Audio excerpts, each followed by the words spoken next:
think we're the only live stream that will actually go on early because we have an excuse to go early. We have beforecast. Yes, it's true. All the other live streams go late or barely on time.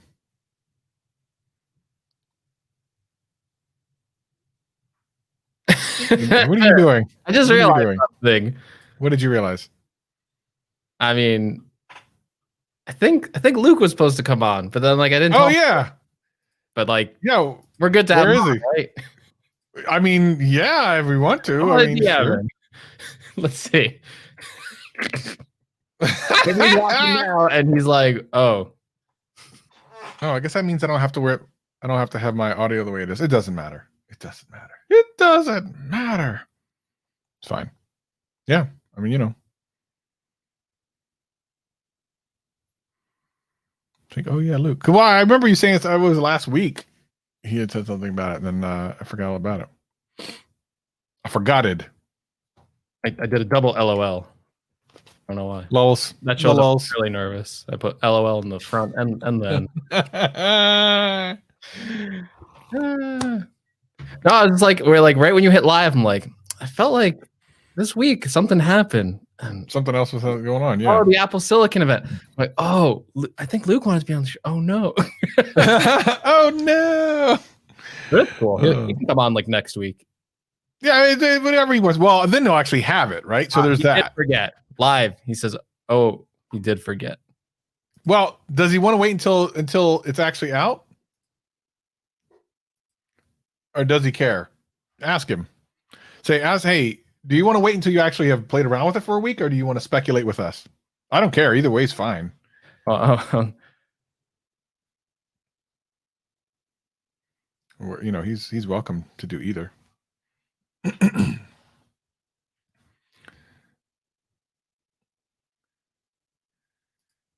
Yeah, he forgot. All right, I gave him the choice, so we'll see. All right, it's like Sophie's choice. Come on, this week or next week? Yeah. I mean, you can come on both. Who cares? Yeah. I mean, I don't know. Like, you know, like if I had to rush to get on a show, it's like, all right, let me just move over and get on. But like maybe Luke, you know, maybe he has to like drive like 50 miles to like his secret base. And well, Renee said he would come on too, but I don't remember if he was supposed to go on this week or next week. I don't remember all these things. Remember, he said he would love to come. I think Renee also said he'd come on this week, but we're dropping. Yeah, I mean, Renee, we can listen. We can do whatever we want. We can do it. We can do it. All of our audio podcast listeners love that stuff. They eat that up. Yeah. Yes, so we can do that. Hey, everyone. Welcome to the pre-show, which is the beforecast. The pre-show where, you know, maybe we should have talked about the show a little bit more before we did a show. I don't know. The week has been non-stop for me. So, all right, Renee, next week. Cool. I forgot. I knew we had GadgetCast. I was just like, did we get voice? Yeah. Did we get it? I don't know. Did we? I didn't get any voice. I don't think we got any voicemails, but did we get any emails? I think we got like one, actually. Nice. Oh, he wants the link. So Luke. All right. There we go. Duke Miami. Surprise guest. Surprise. I'm watching Jacksepticeye play the Spider-Man game.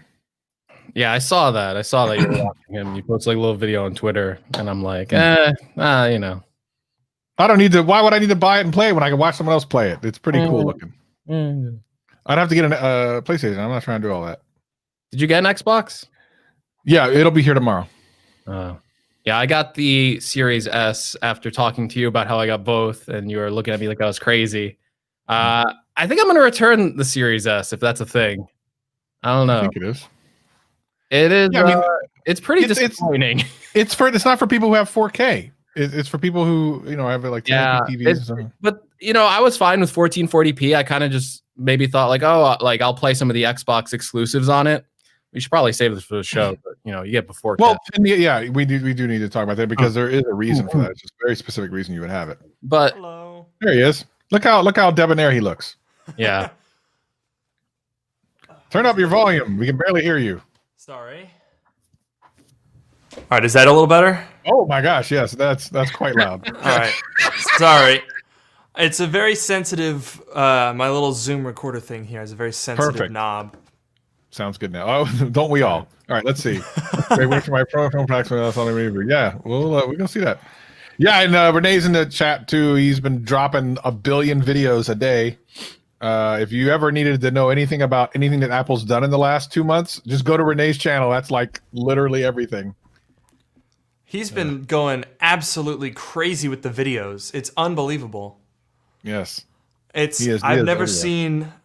I don't know how he does it because they're like good quality and scripted. If I tried to make that sheer quantity of videos by like 5 or 6 in, I'd just be going, the MacBook, it's got a keyboard.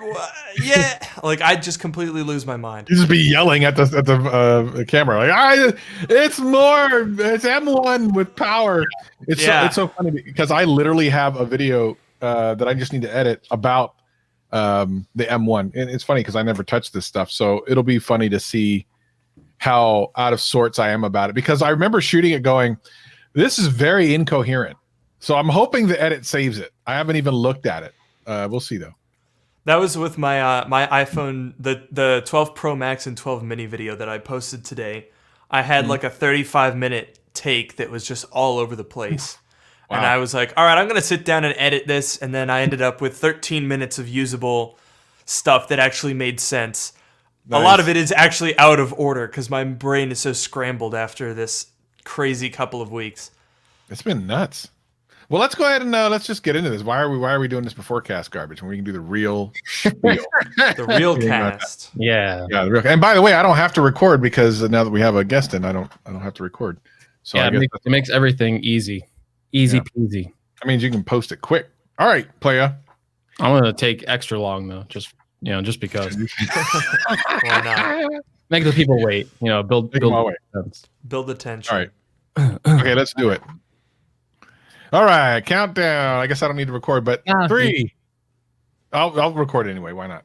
Just in case, maybe your thing messes up or something. Who knows? Yeah. Anyway, it's true. You never know. Awful could happen. All right. Gadget Cast in 3, 2, 1, record. Discovery's 4 computers now have primary control of critical vehicle functions. 3, 2, 1, 0, 0.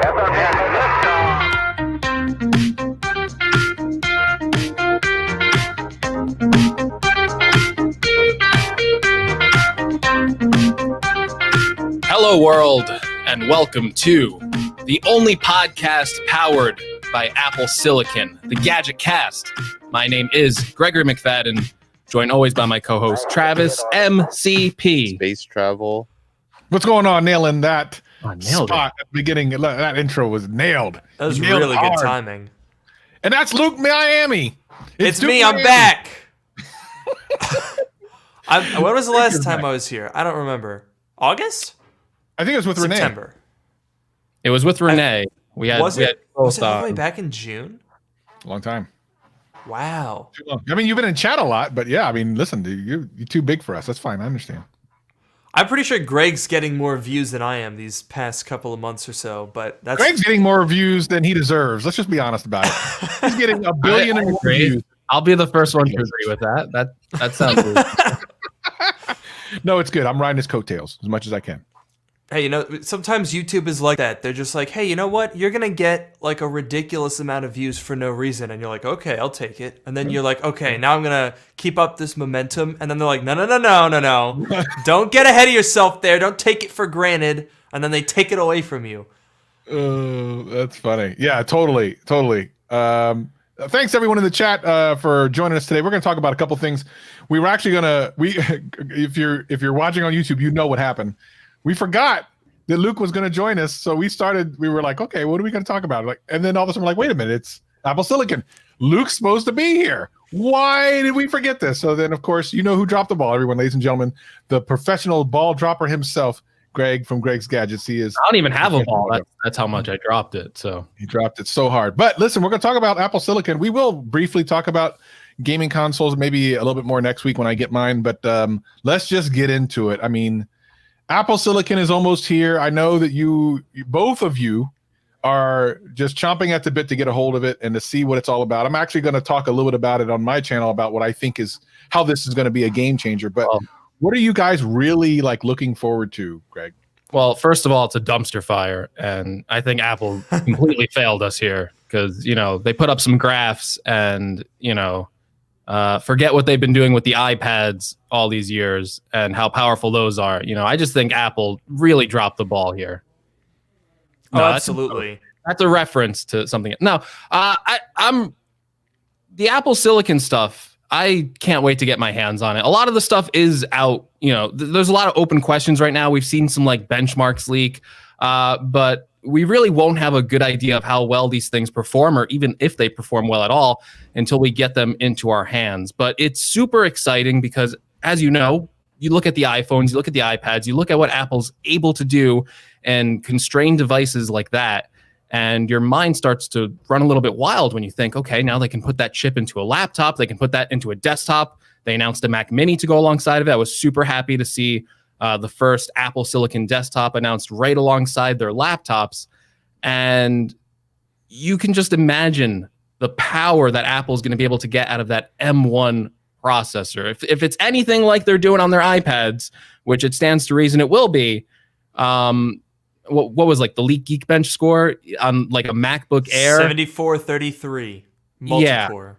Yeah, it's basically like you take the cheapest laptop in their lineup, and now it's outscoring their biggest, heaviest 16-inch MacBook Pro with Intel processors, and the thing doesn't even have a fan in it. So just based on that, that's crazy. Like, that is legitimately crazy. It's going to be interesting to see how well devices like the MacBook Pro and Mac Mini perform with active cooling in it. I guess that'll be the first device with an Apple chip in it that has active cooling. So there's a lot of interesting things going on here. We're not going to have to wait too much longer. I think we have more of a concrete idea of how maybe these will perform. I think the biggest question right now is just software. How many third parties are getting their apps optimized quickly? How good is the emulation? Apple said that maybe some apps will run faster in emulation because their chips are so powerful, but you do have to take all that with a bit of a grain of salt. But right now, at least with their first party applications, I have no reason to doubt their claims. I think it's going to be a huge moment, not even just for Apple, but for the entire PC industry. Yeah, and I think. Look, the thing is with this is a completely unique launch, because when we say like, oh, we have to wait to see how these things will perform, how they perform is relative now, because this is a category of device that we have no experience with. So like, whenever there's a 16-inch MacBook Pro, when that came out a year ago, actually I think it was exactly a year ago, like today or tomorrow, that the 16-inch MacBook Pro came out. And with a product like that, you kind of get an idea because you have a point of reference. You can say, okay, it's the same processors with better cooling, so you're going to get some gains there. Okay, we've got the new generation graphics that are based on other graphics that already exist, and you've got the ability to sort of do that sort of thing. But with Apple Silicon, apart from just saying, okay, well, we can extrapolate, we can do the math basically on the Apple processors we already have, we don't know what that's going to look like in a Mac. We don't know if that's going to be better or worse in some areas. You know, I think it's a pretty safe bet that these things are going to be very good performers, but I'm sure that there's going to be some areas where they will fall flat to some degree. But I think the most important thing to keep in mind about this launch is that objectively, these three Macs are the worst Macs that will ever exist with Apple Silicon. Because they're the first ones, they're the lowest end, they're objectively going to be the worst Apple Silicon Macs ever to exist. And that's your starting point.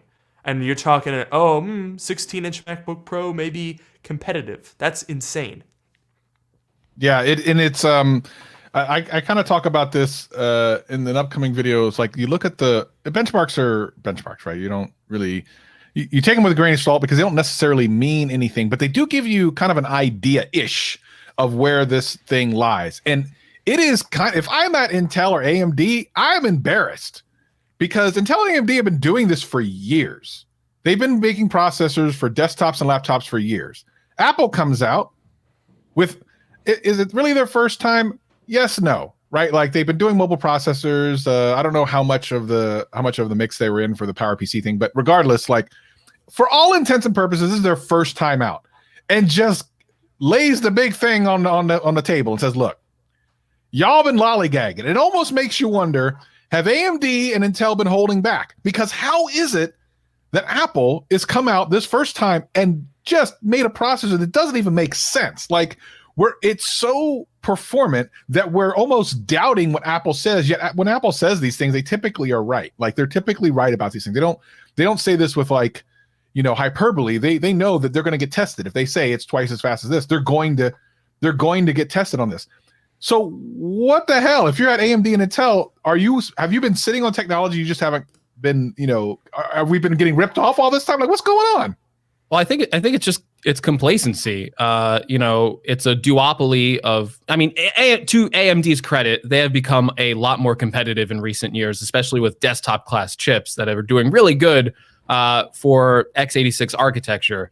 But they've been complacent that Intel's just been on top for so long, so they're the most complacent. But they're all using this older architecture. They don't want to shift over to what Apple's doing on ARM's architecture. Where you get a lot of this power efficiency. It's funny that I think this is us, we're all talking about the power gains of Apple Silicon and how much more performant it's going to be. But I think even to most users, to 90% of the people out there who are buying a laptop, I think the real gains with Apple Silicon are going to be efficiency with battery life. I mean, 20 hours on a MacBook Pro, 18 hours on a MacBook Air. If Apple uses like a video playback rating, but whatever, that's double the performance of the previous 13-inch MacBook Pro for battery life. And then also the gains they're going to get with efficiency from the chips just being much lower wattage, not requiring as much power to run, not getting as hot to the point where they can make a MacBook Air and they don't have to put a fan in it. I'm guessing even though the Mac Mini and the MacBook Pros have fans in it, I'm willing to bet those are going to be pretty cool machines when they're running. I don't think we're going to experience a lot of the same problems we've had in the past where you hear the MacBook fans whirling up constantly anytime you start to do something performant. I think they're going to be relatively quiet machines. So these are going to be real big benefits for everyday consumers out there. The fact that now you can get a laptop and go days without charging it, maybe depending on the user, maybe like a week. That's a huge deal. That is groundbreaking. I think I heard someone say it. I wish I give them credit. I forget which show I was listening to. It's almost like Apple discovered new battery technology, but they didn't. They just put a way more power efficient chip in here. And even with power efficiency, I think they were saying their energy efficient cores are more powerful than Intel's most performant cores in like the MacBook Air. And when someone goes to buy a laptop, they might not notice all the super fast speed. I'm sure they will. They have things like Instant On now. So now when you open up the laptop, all of a sudden it's on just like an iPad or your phone. Those things are going to be really good consumer selling features. But on top of all that, you also get the power with it too, which excites me the most because I recently switched over to the Sony AS7 III or whatever they call it. I forget the camera's names. But that does 10-bit footage, and I'm on like a maxed out 2019 iMac, and all of a sudden that's choking my system. And you look at Jonathan Morrison, and he's editing that video on an iPhone, and he's saying there's no performance issues. So you look at the M1 chip, and as a creator, as someone who does more intensive work, and I'm not even doing the most intensive things out there, that's super compelling. And like Luke said, on their cheapest end, I think a lot of people were really disappointed, even though we try and tell them what to expect. They were expecting the 14-inch redesign, touchscreen, MacBook, like all this new stuff. And it's really telling to me that Apple took the lowest end. They took the Mac Mini. They even reverted it back to silver just to kind of put this stake in the ground that these are the entry-level products. These are the MacBook Air. The MacBook Pro, they didn't even update the 4-port model. So again, it's just the basic entry-level 2-port model. That's all you need to know. Like, this is their opening shot. More is coming soon, and I can't even imagine what kind of gains they're going to get out of those computers. So, Luke, your channel is basically built on, kind of older Macs and showing people the value that those Macs have. With this kind of new push for their own technology, the battery, the power, like everything, will there be a point where you're just going to say it almost doesn't make any sense to get even some older MacBooks that right now make sense, as of this moment makes sense, but maybe now, maybe don't make as much sense? I don't know enough about it. It's a legitimate question. Like, I don't know. I'm not leading you. I'm just curious. No, that's a great question. It's one that I've been asking myself, because basically since June, it's been very difficult to go out and recommend older Macs with this giant question mark of, well, we don't know what the pricing is going to be. We don't know what the ratio of performance is going to be.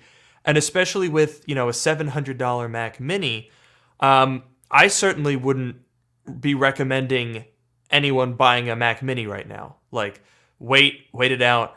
And so the way that I've been thinking about it is kind of like what happened with the 16-inch MacBook Pro last year, but on a different and more unknown scale. So with the 16-inch MacBook Pro, that thing came out and it was so much better than the 15-inch before it that it instantly depreciated half of the 15-inch MacBook Pro market. I made a video on that because it was mind-blowing that you were seeing these $4,000, $5,000 MacBooks overnight being depreciated down to $2,000.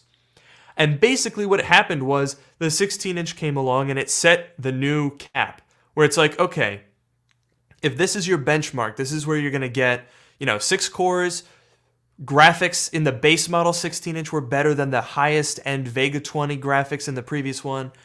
And it basically said, okay, once you get to $2,400, you're just going to buy a 16-inch. You're not going to bother with the other stuff. And so what we'll have to see is the same thing going to happen here? Because I think that with the kind of performance and the kind of optimization, efficiency, battery life at the prices that are coming out, I think buying any Intel MacBook Pro that is $1,300 or more is a waste of time right now. So it's going to come down to, like, how much cheaper do the Intel's things have to be for them to actually make sense. And the 16-inch is in a really tough spot right now because, as we've been talking about, some of these benchmarks are coming out showing the Apple Silicon being competitive with those 8-core i9s, which personally I'm still skeptical on, just because it's hard to wrap your head around that kind of performance in this kind of a thermal envelope. But it is going to be a really serious dialogue in terms of timing. And that's a good thing for some, because that means that we have this insane power performance per watt ratio going on here. But it's also frustrating if you're right now thinking, okay, I need a 16-inch MacBook Pro, but I don't want to throw money at a $2,500 laptop that is already getting kind of nipped at the heels by a MacBook Air for $1,000 or a Mac Mini for $700, and it's nipping on the heels of my $2,800 MacBook here. It's going to be very, very difficult for people to continue to buy anything Intel. I think these especially the Mac Mini and the MacBook Pro with the cooling that should be able to sustain loads, I think people are going to be seriously wondering even about iMacs at this point. Obviously, the form factor is different, and that's kind of a different story. But I don't know. I think that used Macs are going to be a very difficult situation for the next couple months. Well, I mean, listen, at the end of the day, there are some really compelling, and I think about where the price starts at. So like the Air is 1,000, the Mac Mini starts at like 700 or something, right? And then over time, like next year when the next thing comes out, those will drop. They'll drop. And I'm thinking the Air that's out now for 1,000 or the Mac Mini that's out right now for 700 to be like the Mini maybe at like 500 used in a nice condition, or that Mini at like, or the Air at like 700. I get super excited about that prospect. That personally, if they made an Air at 750 something, I probably would have jumped on $800. I probably would have jumped on it. It's just a little bit too much for me because I don't have any Mac laptops. I'm kind of worried. I want to try it, but I don't know. I want to try it.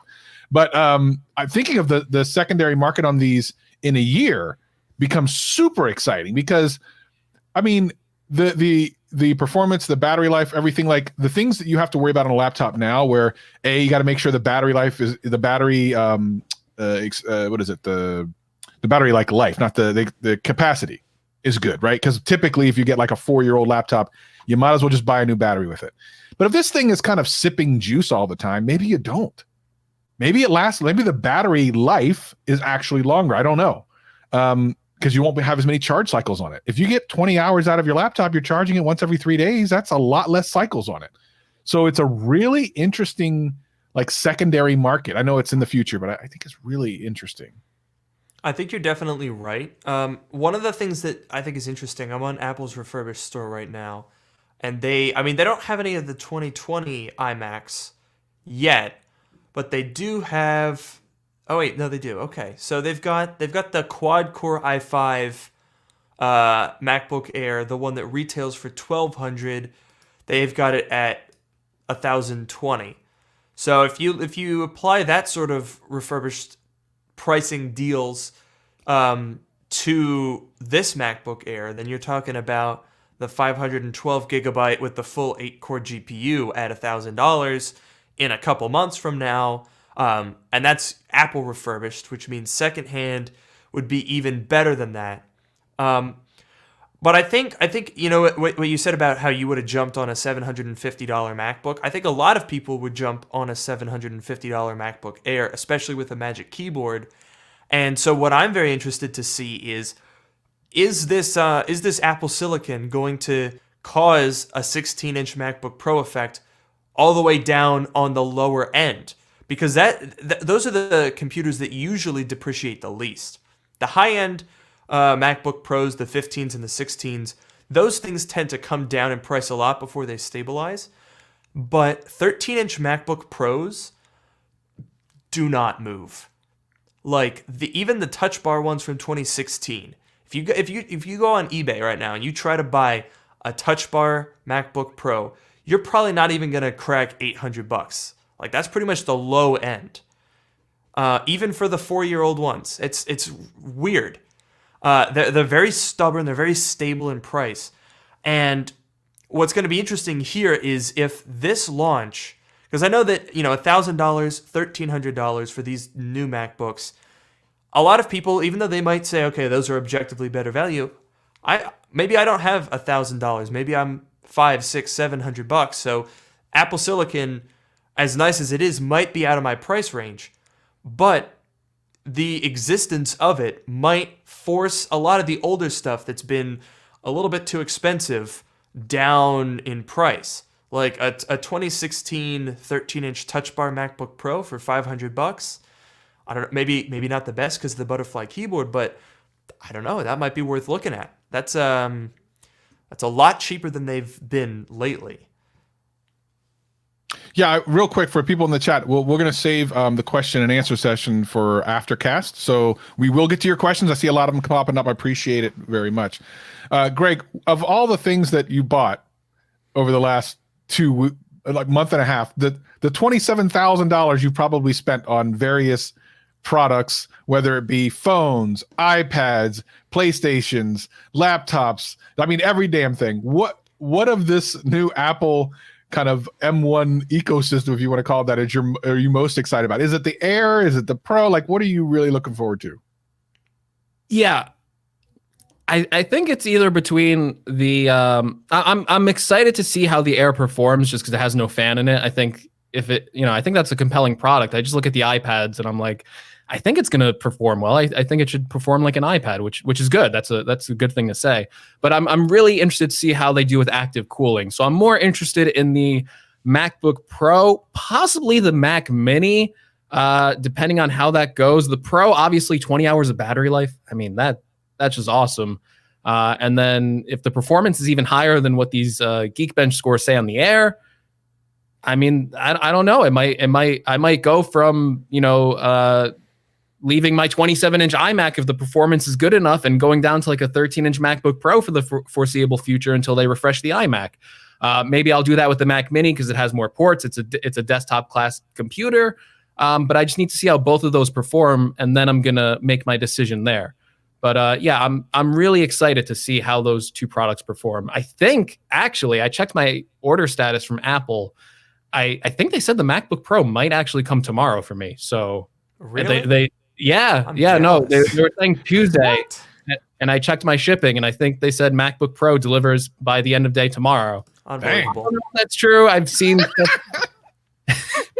I don't know I'm if I'll checking end my up- order right now. I don't know if I'll end up getting it because I've seen them say stuff like that before, and then it ships the next day. But yeah, on the UPS tracker, it was like, oh, it's gonna deliver tomorrow. So I think I'll get the MacBook Pro first out of all of them, and I can't wait to Oh. bench that thing. Mine says Monday.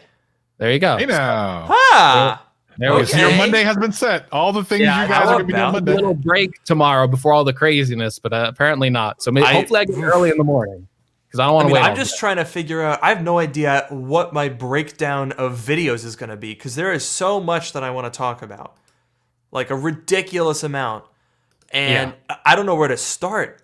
I mean, it's just. Oh my! Oh, that's weird. My Mac Mini is still processing. That's odd. Same. Yeah, for me. Same speaking for- about the Mac Mini, which I actually wanted to test the Mac Mini. I'm looking. I think years the ago. Mac Mini is going to be a sleeper.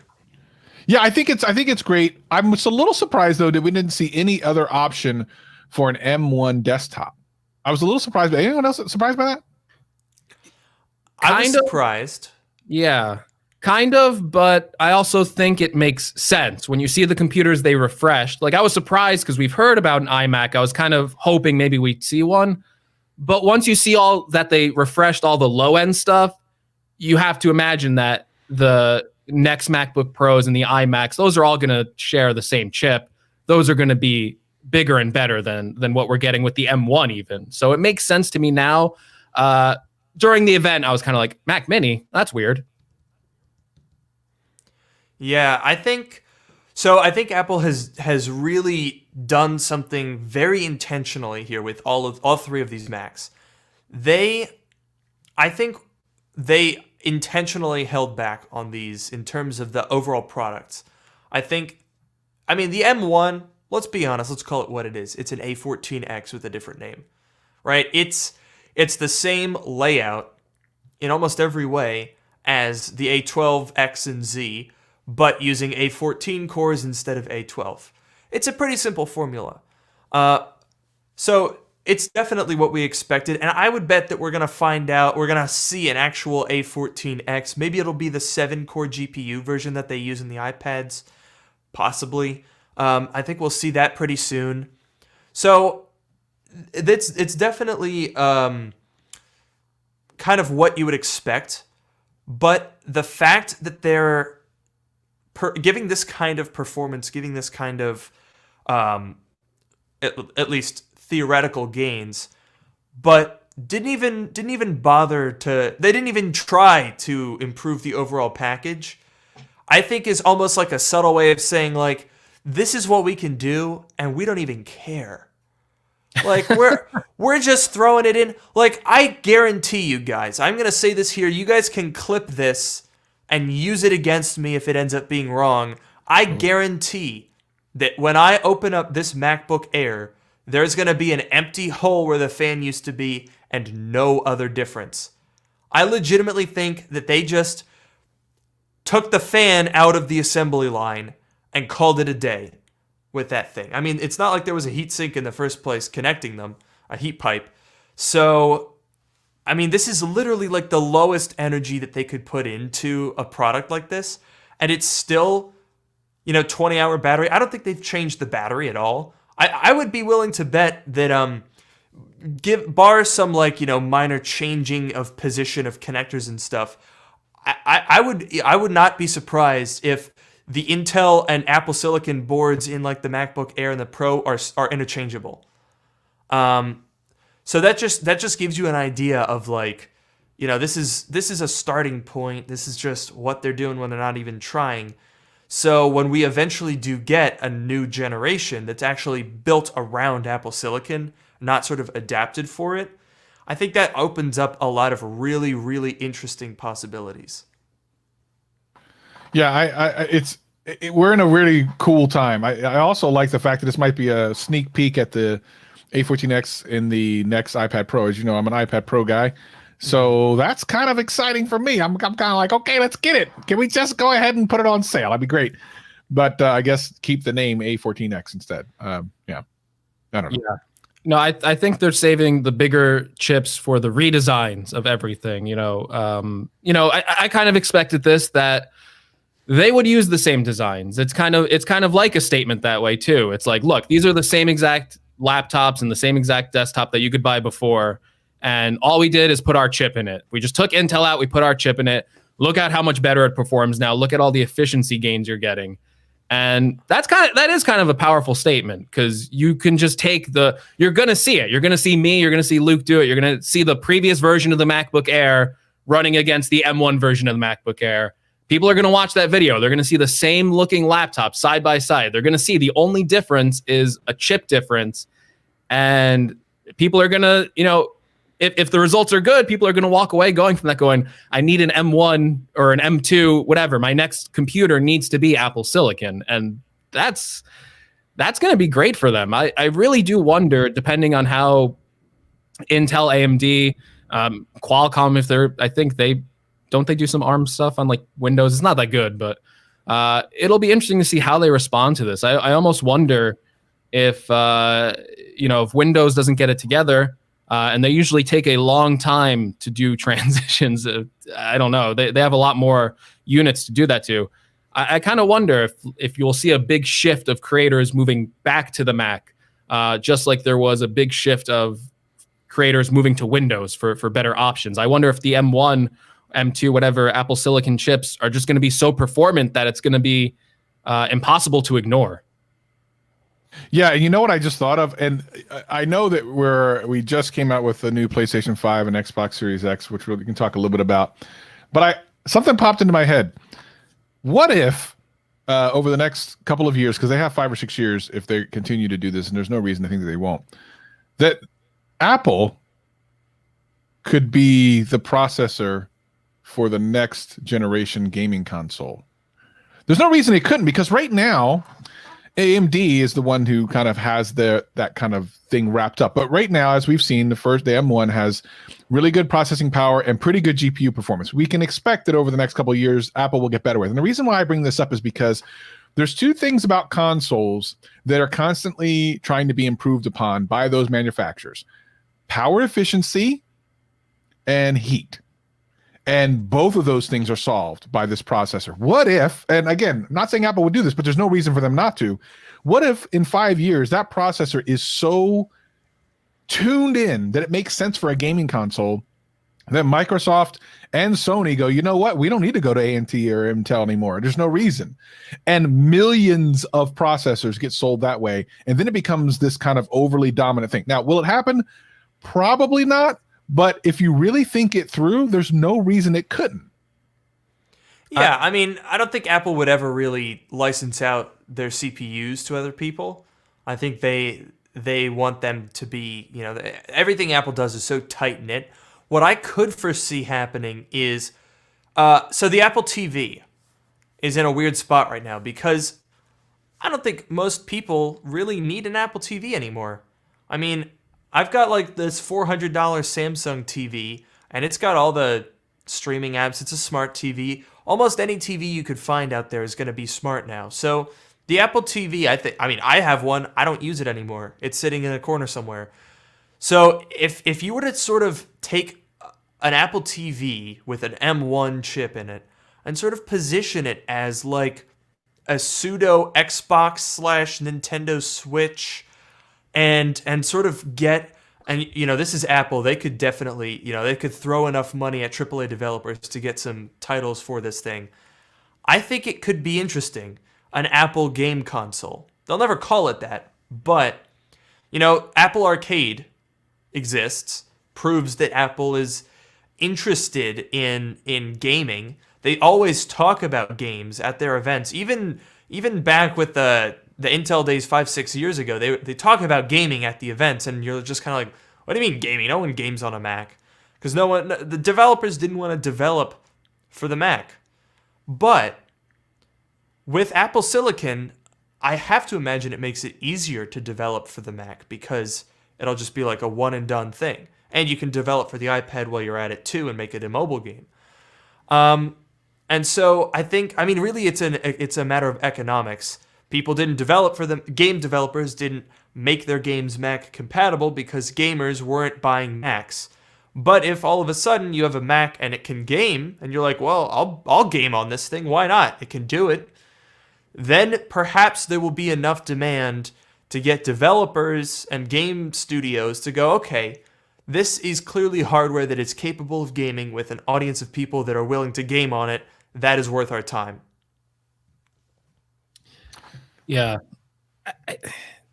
Apple and gaming, it's just such a, you do have to separate it, because Apple's actually really successful in gaming. It's just not the type of games that we want to play. For the casual audience and stuff, Yeah. They make a lot of money on those games.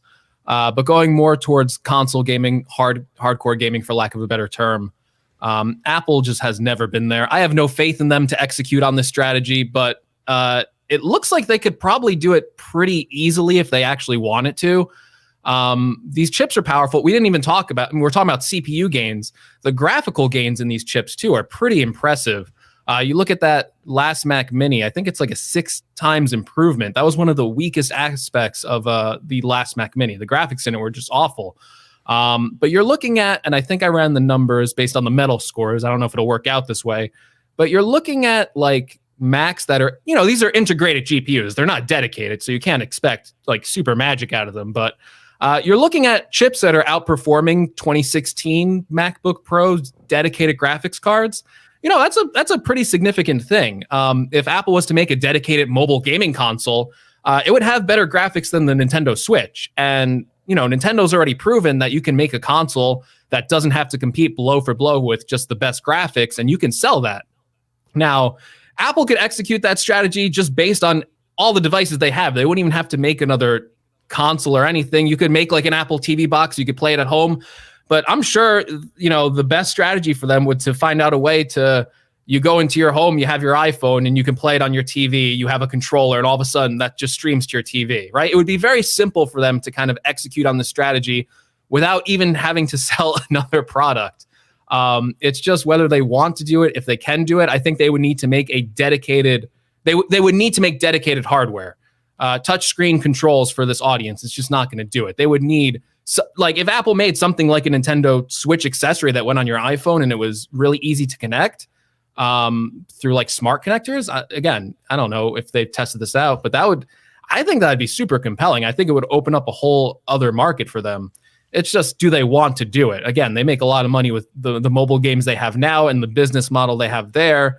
That would kind of be a regression to them in a way, in a money-making scheme, because there would be less money to make in that hardcore market, believe it or not. So I just don't know if they want to do it. Going back to the chip discussion, though, I don't see Apple licensing out their own chips. If they did, I feel like it'd be really expensive too, to the point where I don't even think like console makers would even do it. I think they'd still go with AMD. They get a really good cut there. That there's a reason they use AMD for the previous generations too. They got a nice sweetheart deal. But the thing I would be interested to see, and I don't think Apple will license it out. And I don't think this would be a consumer technology, but you could save a lot of energy by putting these into data centers. Data center chips that are fast and use a lot less power, that would save Apple money. I'm kind of curious to see it. A couple generations in, Apple has a lot of data centers with their iCloud stuff. I wonder if they just go, we're going to make our own little servers here. We're going to use our own chips to do it. And look, we're going to save a bunch of energy. We're going green. That's something I could see. And it would be interesting if Apple just has like an exclusive server farm with their own chips. Maybe. And hey, I could see them almost selling that as a service like Microsoft does with their cloud. Maybe not selling the chips, but maybe selling a cloud service like Microsoft does. And as you know, with Microsoft and Amazon, those are huge money makers. So Apple could get into that business. And that would be pretty interesting, actually. They're needle movers right off the bat if they decide to do something like that. Yeah, so I mean, we'll find out more this week. Obviously, make sure you check out Luke's channel and Greg's channel this week for a bunch of reviews. Listen, we could find out as soon as tomorrow. That I didn't even think of that as a possibility, but now I'm like, so ooh, that's okay. So let's talk about this from a YouTube strategy thing. What obviously your first video you expect to be a banger because everyone's really interested. What, Greg, are you going to do first? And then Luke, tell me what video you're going to do first. Like, you only can do one thing first. You have to take the time to do it. It's either like an unboxing or it might be like a performance review or like, what are you going to do, Greg? And then what are you going to do, Luke? I think honestly, like, I think I'm just going to run a couple benchmarks. I think that's what people are most interested in. They don't tell you everything, but I definitely want to open up Final Cut, throw a little video file on it, see how fast it goes. Run the Geekbench. I think we already saw that though, but I just want to do a couple of tasks like that, see how the performance is, maybe test out a couple of the other features, see if it really does wake up instantly. And thermals, I'm going to try and run the intensive applications and see if we can get those fans whirling up. I think those are the most immediate questions that people want to hear about. Those are the biggest issues. Thermals are the biggest issues that current Mac laptop customers have. It's just every video I do, it's like, yeah, the fans, they still get really loud. The thing will still get really hot if you run it.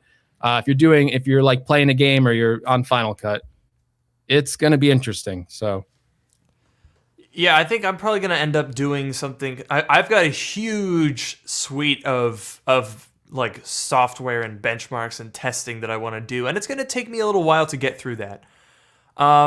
So don't expect that we're going to be able to give a comprehensive look right off the bat. I wish that I could, because we know, Greg and I, channels like ours, there's a lot of larger channels with access ahead of time that are going to be able to put out content and beat us to the punch, basically. So in order to be competitive, we have to be thorough and fast. So my plan is the first round is going to sort of just be getting an initial impression and running some simple benchmarks, not the comprehensive testing, at least right away if these things come tomorrow. I'm not done testing all the Intel stuff that I have on my table right here. So it's going to take me some time to get that done. And it is difficult because I think, we in the tech world have become so accustomed to near instantaneous videos about anything. So I wish that I could get these computers, go through all of my testing, do a week of battery and performance and try editing some videos on it and like really get that and then make a video. But if I wait a week, I missed a train.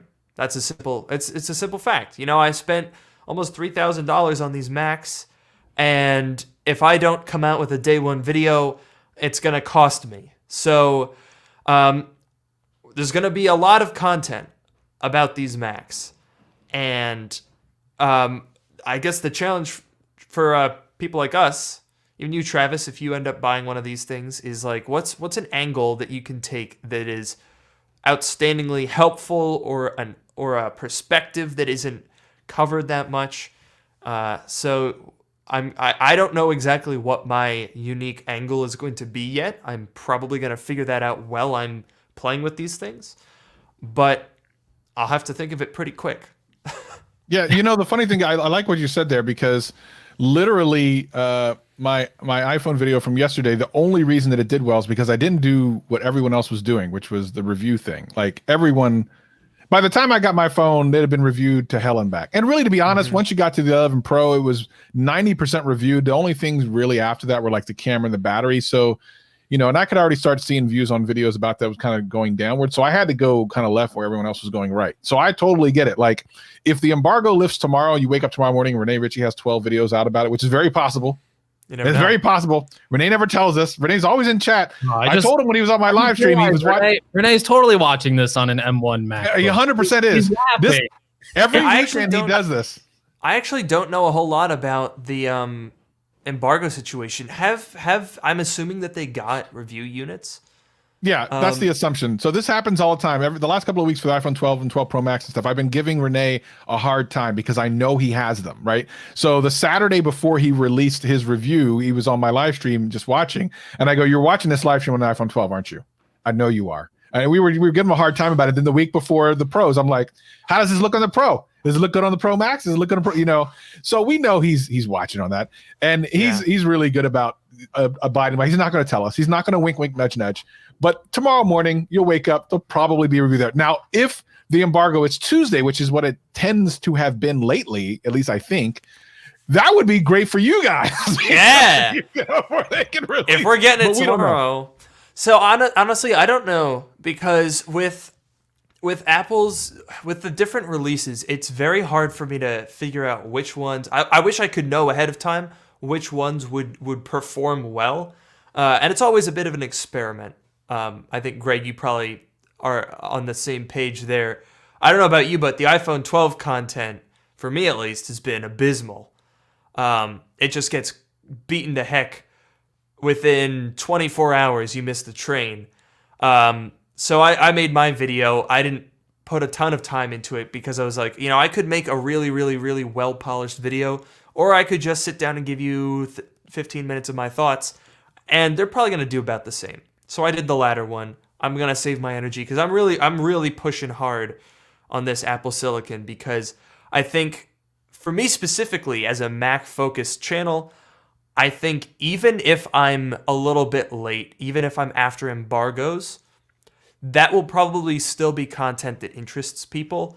With the 16-inch last year, I know a lot of people, there were review units that were sent out. I think that was one of the earlier ones where Apple did advanced review units, was the 16-inch MacBook Pro. And that one, I remember I was a couple of days late on that, but those videos still performed pretty well. So the 2020 iMac, weirdly, was not a particularly good performer on my channel. So it kind of varies, but I would think that with something like M1, I think it's a little bit harder for... I'm trying to figure out how to say this. I think there's more room for more videos than with the iPhone 12. Because, with the iPhone 12 mini, you could talk about this thing for 45 minutes as Rene Ritchie does and gives you literally everything that you need to know. You watch that video and you're done, right? You go, okay, it's small, battery's like, okay, but it's cute, it's got good cameras, good screen, you're done. You don't need to watch any more videos. But with a Mac, really, of any sort, it's like, okay, let's do a teardown. Let's compare it to this. Let's compare it to that. How's the value? What about versus something that's used?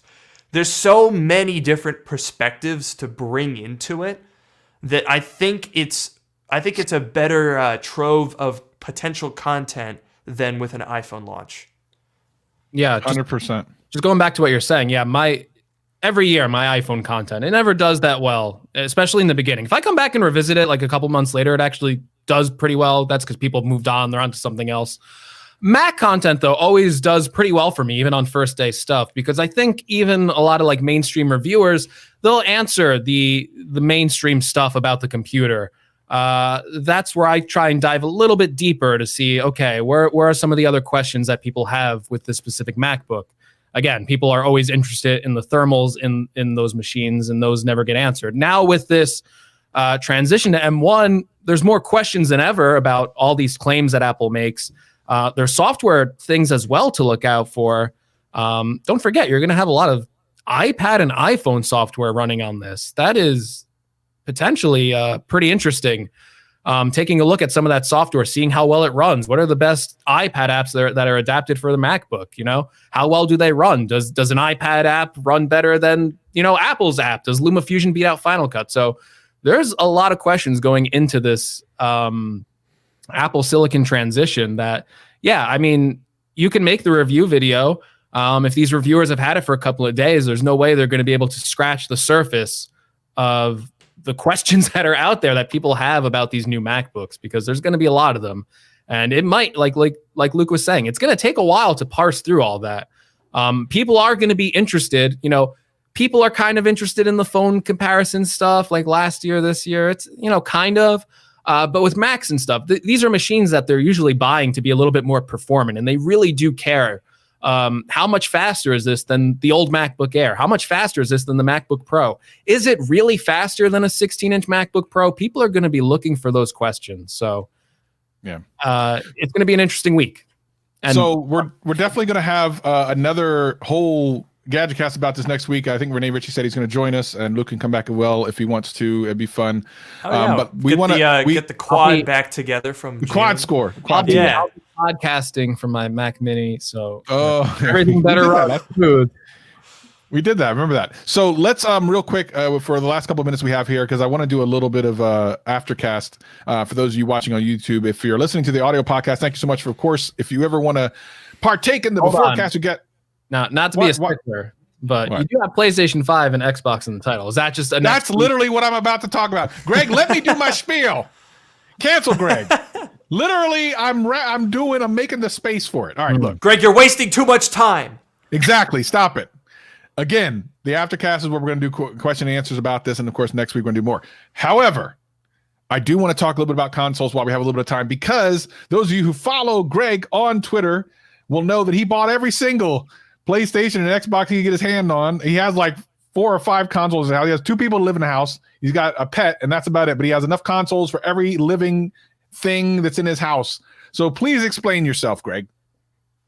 Well, didn't you have me explain myself last show? Not everyone heard last show. Me and my fiance play games together. I tried to explain to Travis that, split screen gaming isn't really a thing anymore. It's mostly online now. So you have to have 2 separate consoles. So I got PlayStation 5 disc version and a digital version.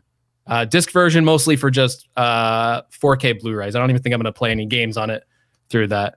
I also wanted to try the Xbox out. I'm a noted Xbox critic. So especially last generation and this generation, I want to try the Series S and I want to try the X. Now, I didn't get my X yet. I don't know what's going on with those orders. I feel like someone out there hates me because I ordered that thing the second it went up, and my order is just like in limbo. So I don't even know if I'll be able to get that and test that. But I've been playing the Series S and the PlayStation 5. And launch games and stuff like that, they're never really that great, honestly. Like every system going back, like the launch games are kind of usually not that good. But I gotta say, I don't know what Microsoft's strategy here is with the Xbox. I'm really disappointed in the Series S. Number one, they told us it was going to do 1440p gaming at 120 frames per second. But you get the system, you dig into it, you find that most of the games are running at 1080p and maybe 60 frames per second if you can get it. So this is a console that is not going to age well. You're going to pick this up, maybe it'll run fine for the first couple of years. But I'm guessing mid-cycle, I'm guessing it's going to be a 1080p, 30 frames per second. I wouldn't be surprised to see developers pull that old trick where they pull games down to 900p eventually in the cycle. So I don't, and the most awful thing, and this goes for every console, even the big ones. It has 512 gigabytes of storage. It's a digital only console. You open that thing up, and I think you get like 360 gigabytes of storage. Like the OS takes up so much storage. The strategy of Xbox 2, they basically changed nothing about their user interface. It looks exactly the same as an Xbox One. The Series S feels like a continuation of their last console, which didn't sell well. So I don't get the strategy at all. I feel like, why not start fresh? Why not go completely fresh and excite people? You open this thing up, you go on. Viper says there's already a game running at 900p. So see, I know what I'm talking about. Well, I mean, there's already a 1080p game on PlayStation 5, so that you can go back. I'm going to talk about that in a second. Right.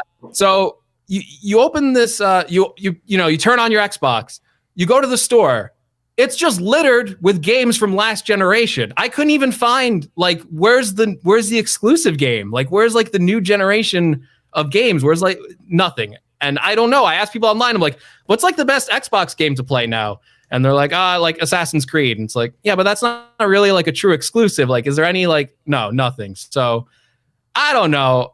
Maybe I'm being too hard on it, but I really feel like they have to get some like exclusive games there. And I really feel like the best strategy for them was not a continuation of last generation. It feels like you're just, like how they came out with the series or whatever, Xbox One X, and it was kind of like an upgraded console. It could do a little bit more, could do 4K.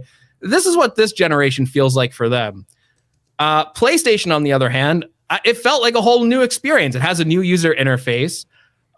They have games that are exclusive to PlayStation 5. Now, I will say this again. I was pretty. I'm gonna be upset at Sony too. They put right on the box 8K gaming, 4K gaming at 120 frames per second. You get a launch title, right? These are not going to be the most graphically demanding games on the system. Spider-Man is one of those launch titles.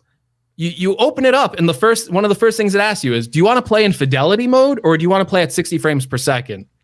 That is not a good sign for a new console generation if you already have to make a sacrifice on day one of, hey, do you want 60 frames per second or do you want better graphics? That is not what these consoles promised. And the game looks great. Everything plays great. I'm not like disappointed in the system. I think it looks great. I don't think you could build a PC for the same amount of money, especially the digital version for $400. I think it's a good deal, but it happens every year. This isn't my first console launch. Every year they overpromise and they underdeliver. I remember back when the PlayStation 3 and 360 came out, they said 1080p gaming, and no game like ran at 1080p. It was like 720p, maybe 900p. So yeah, it's I don't know. I just feel like, why do they make all these claims? They can never back them up. Well, so I'll give my 2 cents, but first, Luke, do you have any thoughts on the console wars?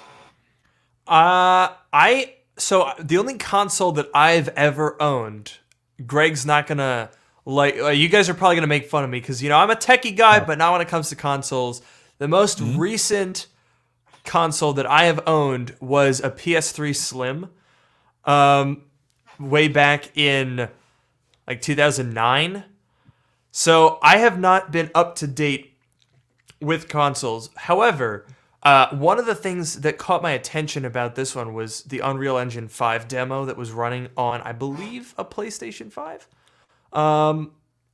And not even necessarily just in terms of the console wars, but just gaming in general.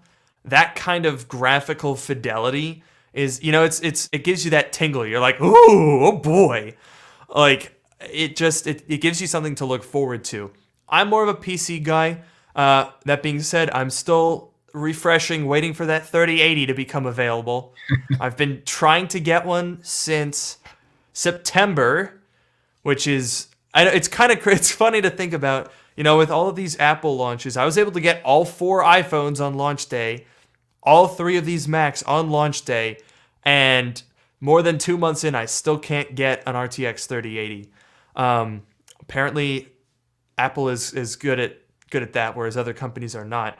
Also, what Greg mentioned about the 512 gigabytes, I think that must be a Windows thing, a Microsoft thing. Because like you ever get like a 1 terabyte drive, plug it into your PC and you format it, and it's like 870 gigabytes. I'm like, what are you doing with the rest of it? Yeah. Like, it's an empty drive. What the heck? What do you mean 870 gigabytes? Sometimes I'll take the same drive, put it on Windows. It's like, sorry, that's 900 gigabytes.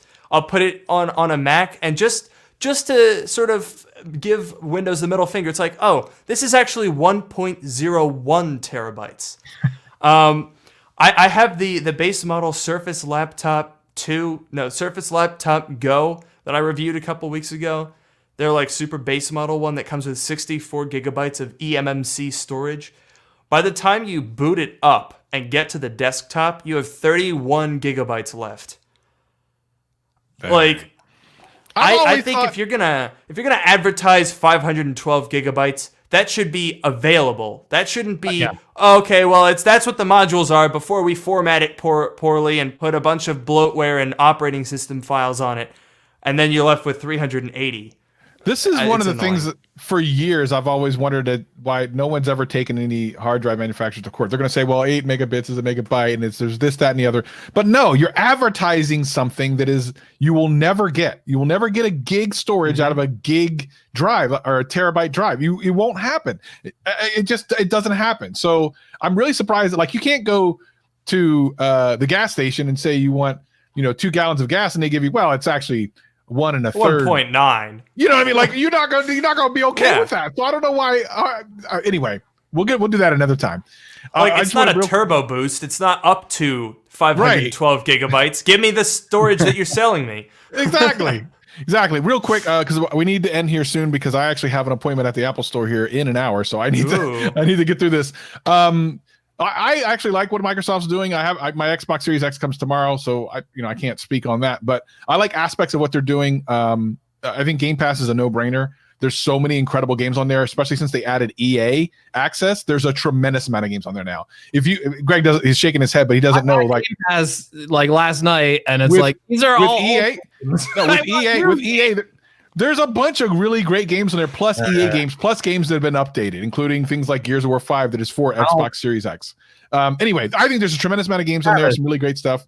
And you're only spending a couple dollars more than what you would have to anyway for Xbox Live, like a couple of dollars. So it's a no-brainer. It's not about like, oh, it's this much more. You have to get Xbox Live anyway. So it's a couple dollars more. Travis. Yes. I don't want to play old games. Listen, I don't. Some of these games are only a year old. That's not really that old. Anyway, regardless of anything, Flight Simulator, Microsoft Flight Simulator. Is that on there? Not yet, but it will be. It's Is actually it on? Is it coming to Xbox? Yes, it is coming to Xbox. It's already That'll on PC. Be if you have Game Pass, yeah, that thing is that's a beast. All right, but look, we're running out of time because we have to do Aftercast. So I want to thank Luke for coming on and spreading his knowledge. Hopefully, we'll see him again here real soon. Greg, anything you got to say before we kick these people out and then do Aftercast? No. Okay, good. So hopefully by the time you listen to this podcast, you've already watched Luke's video, Greg's video, and then I have some thoughts on it that I'll be dropping this week as well. But ladies and gentlemen, boys and girls, we thank you so much for coming through, and we'll see you next week. He's Greg. He's Luke. I'm Travis. Peace.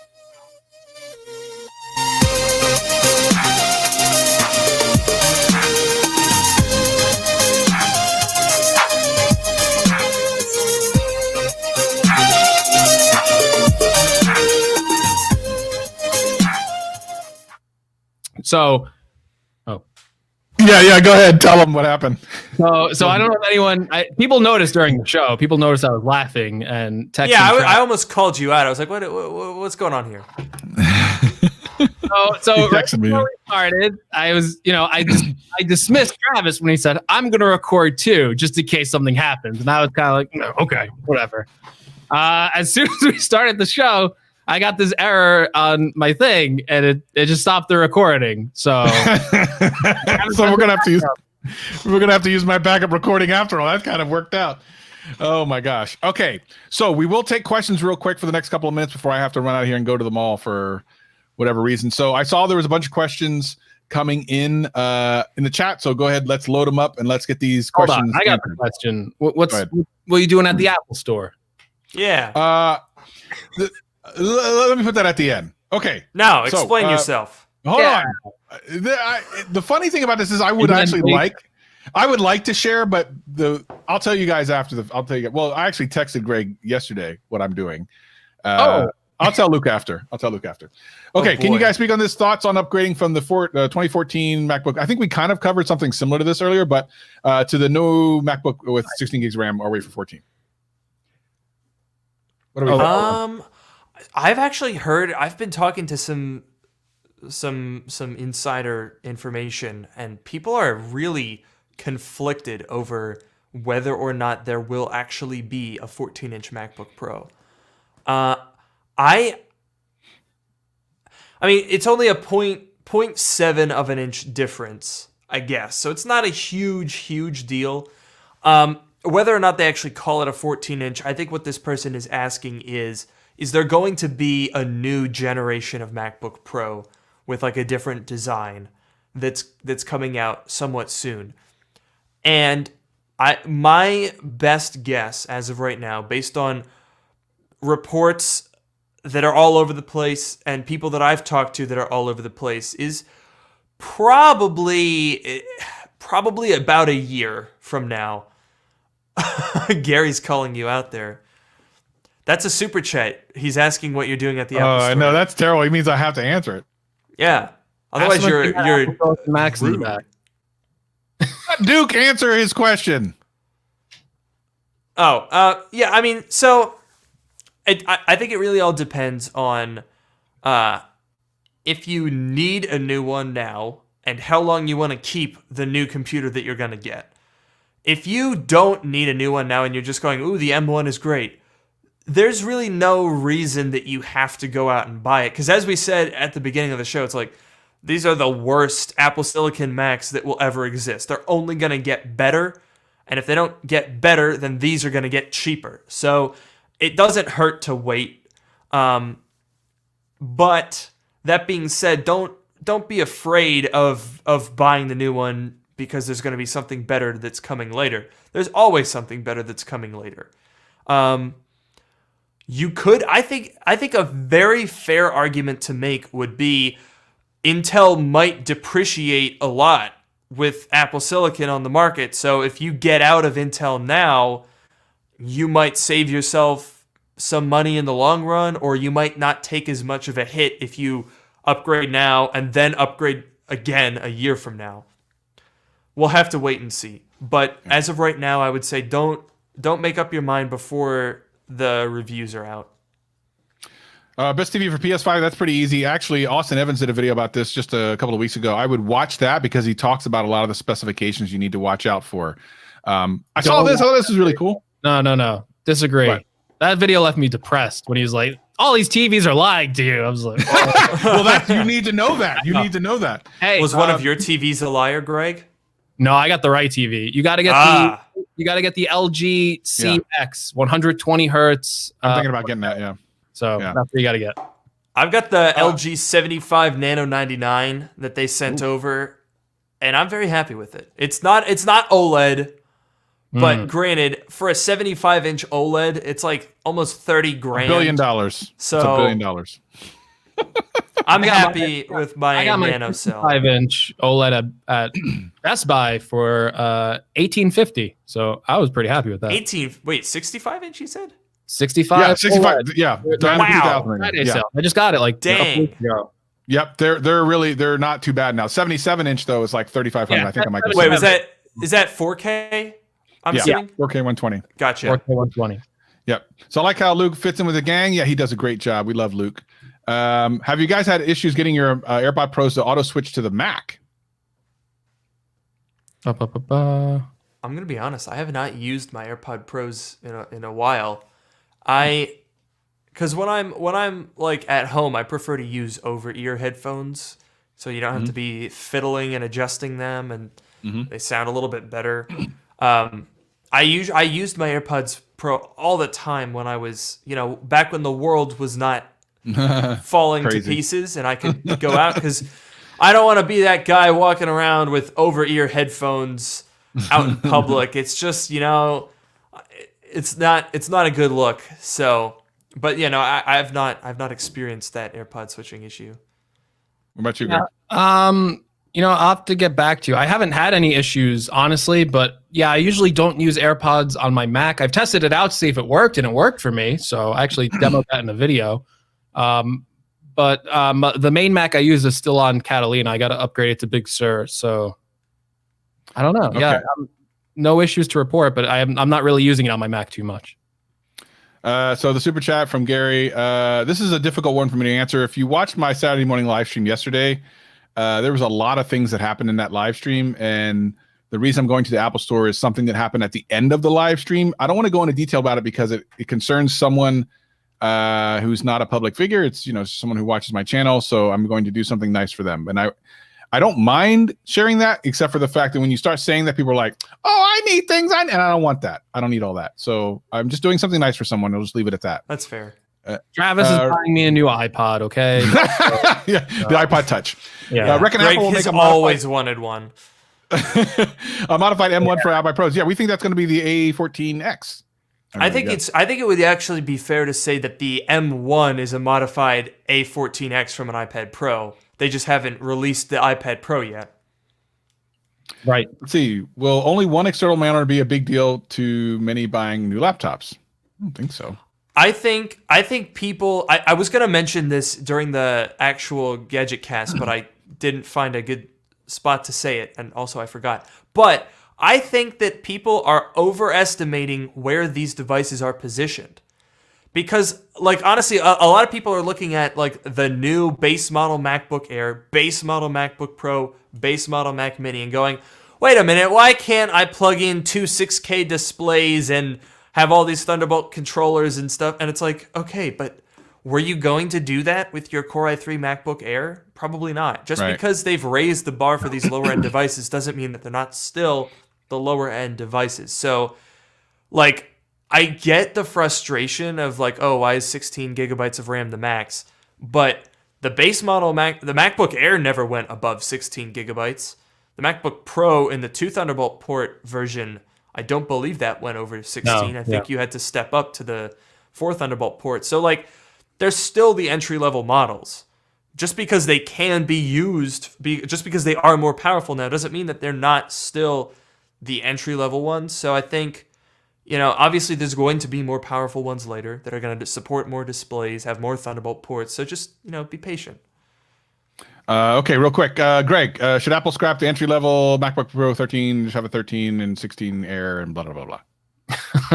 Wait, I mean, I have very little time, so I'm running out of a time. 16-inch MacBook Air. Yeah, they should do a 16-inch MacBook Air. I think that'd be cool. No.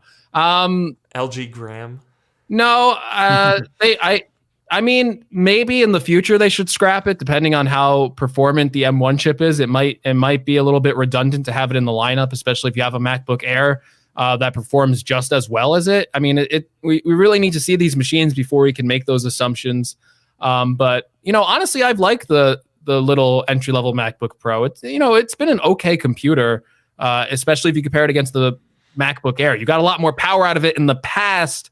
I don't know if that's going to hold up now. If it doesn't hold up and it's just two redundant devices, then they should get rid of it.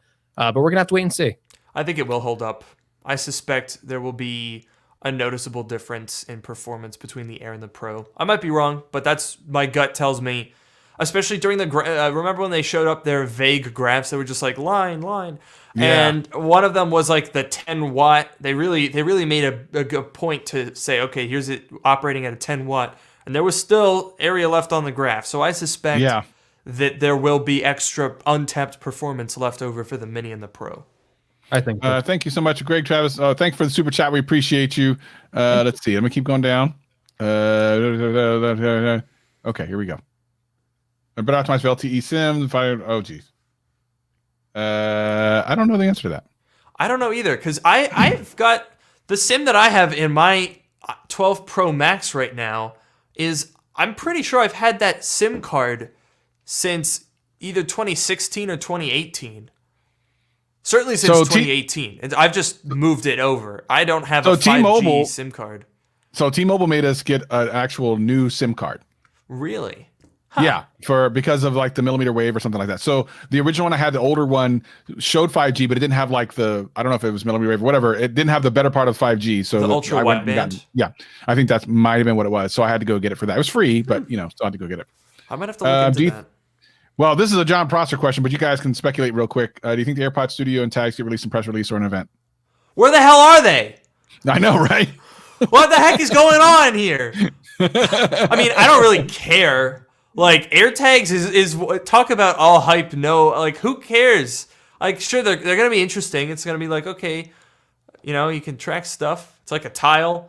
I guess they'll be good products, but like, holy moly, they're really dragging it out, aren't they? I hope they never come. That would be just such a troll. They're just like, oh yeah, no, that was never a thing. We were just duping you guys all along.